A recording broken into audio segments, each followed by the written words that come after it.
ಶ್ರೀರಾಮ ಸಮರ್ಥ. ಸದ್ಗುರುಗಳು ನಾಮ ಸ್ವರೂಪರಾಗಿರುತ್ತಾರೆ.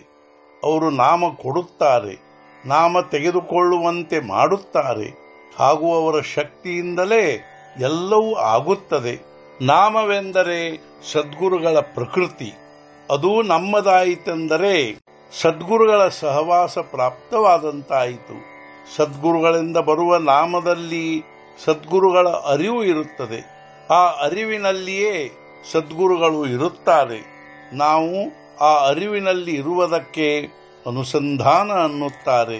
ಮಹಾರಾಜ್ ತಮ್ಮ ಭೆಟ್ಟಿಯಾಯಿತು, ಈಗ ನನಗೆ ಮಾಡುವುದೇನೂ ಉಳಿದಿರುವುದಿಲ್ಲ ಎಂದು ಅನ್ನುವ ಮನುಷ್ಯನು ನನಗೆ ಎಲ್ಲರಿಗಿಂತಲೂ ಹೆಚ್ಚಿಗೆ ಸೇರುತ್ತಾನೆ. ಅವನ ಕರ್ತೃತ್ವ ಭಾವ ನಷ್ಟವಾಗಿರುವುದರಿಂದ ನನಗೇ ಅವನ ಚಿಂತೆ ಹತ್ತುತ್ತದೆ. ಅವನು ಎಲ್ಲರಿಗಿಂತಲೂ ಮೊದಲನೇ ಕ್ರಮಾಂಕದವನಾಗಿರುತ್ತಾನೆ. ನಾನು ನಿಮ್ಮ ಸಂಗಾತಿಯಾಗಿರುತ್ತೇನೆ, ನಿಮ್ಮ ನೆರಳಿನಂತೆ ನಿಮ್ಮ ಜೊತೆ ಇರುತ್ತೇನೆ ಎಂಬ ಭಾವನೆ ಇಟ್ಟುಕೊಳ್ಳಿರಿ. ಮಾರ್ಗದಲ್ಲಿಯ ತೊಂದರೆಗಳು ಬಂದು ಹೋಗುತ್ತವೆ, ಆದರೆ ಅವು ನಿಮಗೆ ತಿಳಿಯುವುದೇ ಇಲ್ಲ. ನಾಮದ ಅನುಸಂಧಾನ ಉಳಿಯುವಂಥ ಉಪಾಧಿಯನ್ನೇ ಇಟ್ಟುಕೊಳ್ಳಿರಿ. ಉಪಾಧಿಯ ಅಭಿರುಚಿ ಇರಬಾರದು. ಉಪಾಧಿಯಿಂದ ಶಕ್ತಿಯ ಹ್ರಾಸವಾಗುತ್ತದೆ.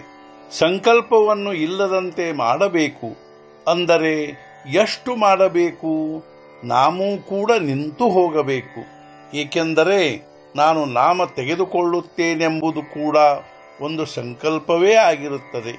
ಇಂಥ ಸಂಕಲ್ಪ ರಹಿತ ಅವಸ್ಥೆಯಲ್ಲಿ ನಾವು ನಮ್ಮ ಸದ್ಗುರುಗಳೊಂದಿಗೆ ಅನನ್ಯರಾಗಿ ನಮ್ಮ ಆನಂದ ಅನುಭವಿಸಬೇಕು.